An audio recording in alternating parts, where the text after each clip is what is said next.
বিরতির পর আবারও স্বাগত এশিয়ান নিউজ 30-তে।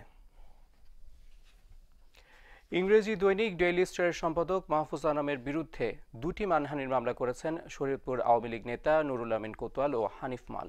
অন্যদিকে সিলেটেও মাহফুজ আনামের বিরুদ্ধে 200 কোটি টাকার দুটি মানহানি মামলা হয়েছে। আসলে মূলত এটা মানহানি হয়েছে, আমরা অপমানিত বোধ করছি। এটা মনে করছি যে সেই রিপোর্টগুলি ছিল মানহানিকর, কাজেই তার বিরুদ্ধে আজকে এই বিজ্ঞ শরীয়তপুর চিফ জুডিশিয়াল ম্যাজিস্ট্রেট আদালতে মোর্শেদ আল মামুন সাহেবের আদালতে এই মামলা দায়ের হয়।